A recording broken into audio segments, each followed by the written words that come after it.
부동의 1위를 지키고 있는 분이 있죠. 바로 이낙연 국무총리입니다. 경제수장 교체 이후에요. 신임 부총리 내정자보다 이낙연 총리가 더 조명을 받았는데요. 이분은 어떻게 생각을 하고 있을까요? 준비된 영상 보시고 나서 이야기 이어가도록 하겠습니다.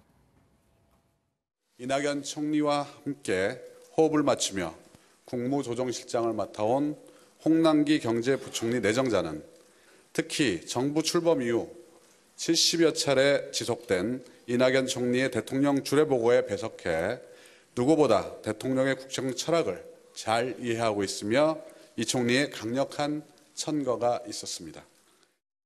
총리께서는 한 여론조사에서 차기 정치 지도자 적합도 항목에서 1위를 기록을 했고 그러다 보니까 이낙연 대망론 이런 말도 나오고 있습니다. 소감이 어떠시죠? 좀 어리둥절합니다. 왜 그러는가 싶기도 하고요. 그리고 왜 이렇게 빨리 이런 조사를 하고 있을까 싶기도 합니다. 기분은 좋으시죠? 나쁠 것까지는 아닙니다만은 조금 조심스럽습니다. 예.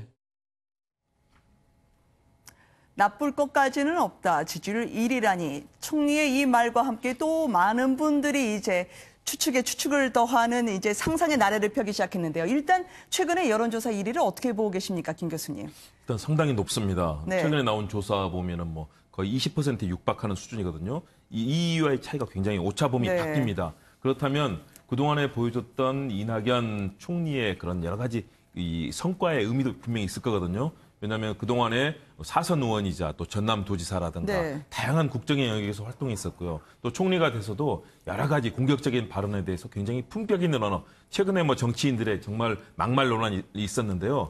그런 의원들과의 얘기에서도 품격을 지키면서도 할 말을 하는 그런 모습들이 굉장히 신선했다라는 그 유권자들의 평가가 있지 않습니까? 네. 더불어서 아무래도 역시 그동안에 친문 진영에서 안희정 전 지사가 일단은 퇴조한 이후에 사실은 아직까지도 누구를 차기에 소위 말하는 문재인 정부의 후계자로 지목을 해야 될지 아직은 유권자들이 결정을 못하고 있고 친문 유권자들도 그렇거든요. 그런 측면에서 그런 총리로서의 기대감이 있고요. 더불어서 그동안 살아왔던 역정들이나 그런 발언들 이런 것들이 함께 작용을 하는 것 같습니다. 최근에 대통령이 뭐 정상회견은 총리가 해도 된다라고 할 정도로 일부를요? 아마 네. 이런 정도의 대통령이 이 신뢰를 심어준 거는 과거에는 총리는 상당한 견제의 대상이 됐었거든요. 그런 측면에서 이낙연 총리가 그동안 살아왔던 품격이라든가 인생, 경험, 발언 이런 것들이 이제 그 얘기가 될 텐데요. 그러나 역시 자신의 정치 세력이 일단 없다는 점 그리고 그동안 살아왔던 것들이 현장 정치에서 치열하게 붙어서 이루어진 것이 아닌 점들 여러 가지 또 단점도 있기 때문에 과연 이 지지율이 유지될 것인가.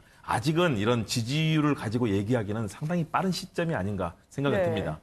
어떻게 됐든 외교를 담당하고요. 대통령은 이제 북한이나 다른 것까지.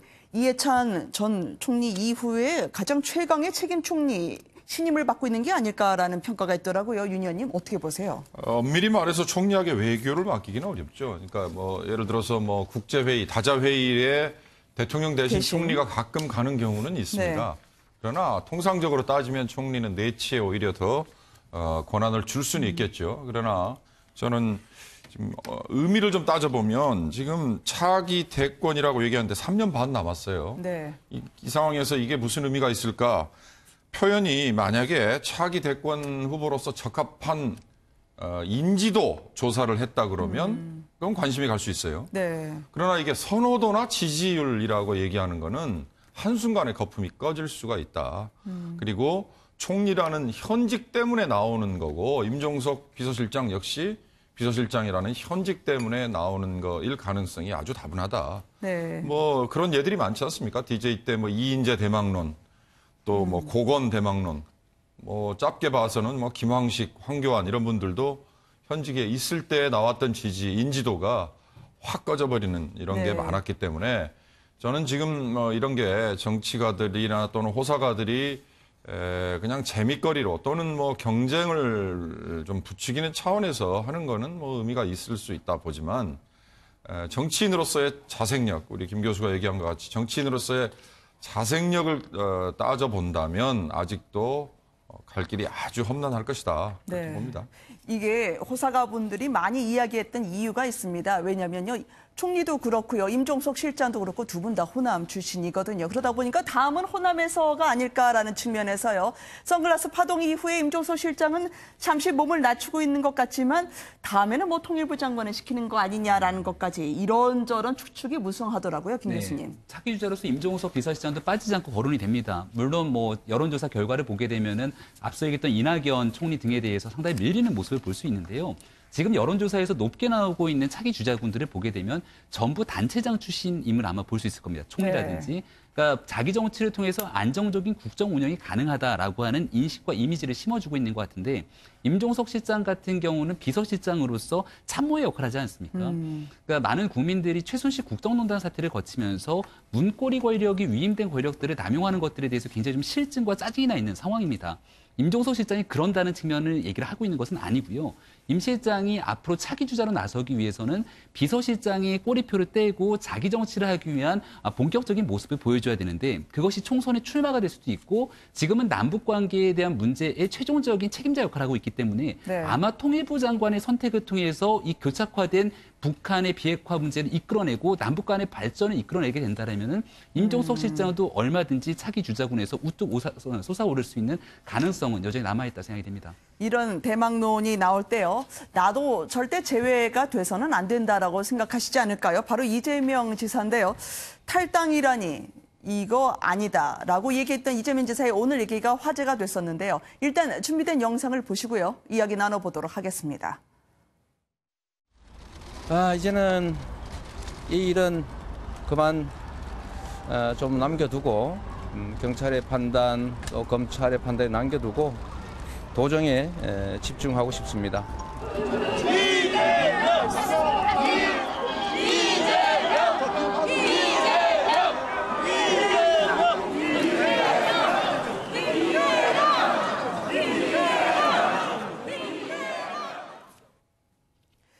이분의 SNS 오늘 발언을 보니까 나는 죽으나 사나 민주당원이다. 이 탈당도 문재인 정부에 누대는 일을 하지 않을 것이라 얘기하던데요. 이런 탈당 공방에 내가 바보는 아니다라고 얘기하는데 윤 의원님 이게 어떤 뜻으로 한 이야기일까요? 지금 경기도지사의 도정을 수행하기 위해서는 탈당이라는 게 본인에게 절대로 도움이 되지 않을 것 같은 생각이 들어요.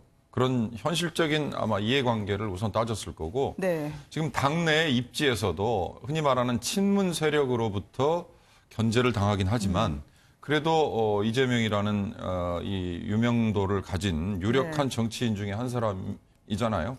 이 이재명이라는 이런 정치인이 가지고 있는 이 자기 세력, 제가 아까 이낙연 총리 얘기하면서 잠시 했던 얘기하고는 좀 비교되는 여기는 정말 거친 들판에서 지금까지 자기 세력을 유지하고 있는 사람이라는 점에서 세력이 몽땅 나가가지고 당이 따라 떨어져 나가면 모르지만 지금 민주당 내에 발을 붙이고 있는 현역 도지사로서 탈당 얘기 나오는 거는 아마 본인에게 절대로 도움이 되지 않을 겁니다. 그걸 알기 때문에 저렇게 단호하게 얘기하지 않았을까 싶어요. 네.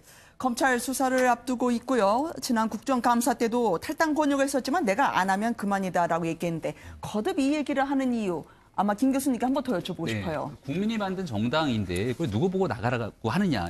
이재명 지사가 굉장히 단호하게 얘기를 하고 있죠. 이재명 지사가 지금 이 여배우 스캔들을 비롯해서 굉장히 많은 의혹이 휩싸여 있고 검찰, 경찰 등에 대한 조사를 받고 있는 상황인데요. 그럼에도 차기 주자로서의 지지율이 꺼지지 않고 있습니다. 그러니까 아마도 시간이 조금 더 지나고 나서 문재인 정부의 정권 지지율이 꺼지게 됐을 경우는 이낙연 총리라든지 앞서 얘기했던 여러 사람들보다 가장 우뚝 솟아오를 가능성이 있는 게 바로 이재명 지사거든요. 그러니까 당내에서 지금은 일부 친문 지지층이라든지 본인과 정치적 색깔이 다른 사람들로부터 공격을 받고 있다고 생각할지 모르겠으나 이러한 일들이 아주 만약의 경우에 모든 것들이 잘 풀리게 되고 나중에 정치적 상황이 반전되게 됐을 경우에는 얼마든지 기회가 올 수 있다고 판단하기 때문에 아마도 당에 훨씬 더 많은 애착을 가지고 본인이 주장하고 있는 경기도식 도정으로서의 정책에 집중할 가능성들이 상당히 높아 보입니다. 네. 차기 대권 선호도 여론조사를 보면 5위에서 2위로 이력 뛰어올랐던 이재명 지사이긴 했었거든요. 김 교수님은 여기서 어떻게 생각하십니까? 일단 왜 뛰어올랐는가 한번 생각해 볼 필요가 있겠습니다. 엄청난 공격을 당하지 않습니까? 네. 검찰, 경찰과도 뭐 거의 전쟁을 하고 있고요. 또 김부선 씨라든가 많은 사람들이 공격을 하고 있고 또 또 당내에서도 뭐 탈당 얘기가 나올 정도로 굉장히 어려운 상황이거든요. 그런데 왜 지지율이 올랐는가? 저는 그 부분을 그렇게 봅니다. 많은 공격 속에서도 자기가 얘기했던 초기의 얘기에서 전혀 흔들리지 않고 있다. 그리고 도정을 맡아서 그 부분에 집중하겠다는 여러 가지 모습들이 결국은 정치인으로서의 자기 중심을 가지고 있는 것 아닌가. 지지자들이 결집을 하고 있거든요. 네. 제가 최근에 이런 지지자들의 흐름들을 직접 만나서 현장에서도 보는 경험이 있는데요. 굉장히 확고합니다. 그렇다면 이재명 지사는 도정에서도 민주당의 힘을 받아야 되고요. 앞으로 네. 차기에 만일의 경우 대권을 띄는 그런 주자가 된다면 우리 거대 정당, 여당과 야당이라는 큰 정당의 힘 없이 대권에 도전한다는 건 사실상 그건 무모한 일이거든요. 더구나 양당에서 나오는 후보들이 대권에서 차기에서 움직일 수 있는 공간이 넓어진다는 측면에서 네. 이재명 지사는 본인이 움직일 수 있는 공간을 절대 버리지 않을 거다. 그리고 본인이 했던 여러 가지 도정에서의 성과를 민주당의 성과로 또 치환해냄으로써 본인이 그런 기회가 왔을 때 움켜쥐려는 정치인으로서 굉장히 후각과 감각이 뛰어난 사람이 이제 이재명 지사라고 저는 생각하는데요. 그런 측면에서 절대 저도 탈당은 하지 않을 거라고 봅니다. 대신에 네. 외부에 시련이 너무 많아서 아마 고생은 심하게 할 것 같습니다. 네. 오히려 여당에서 들판에 들깨를 보는 듯한 그런 느낌이겠네요.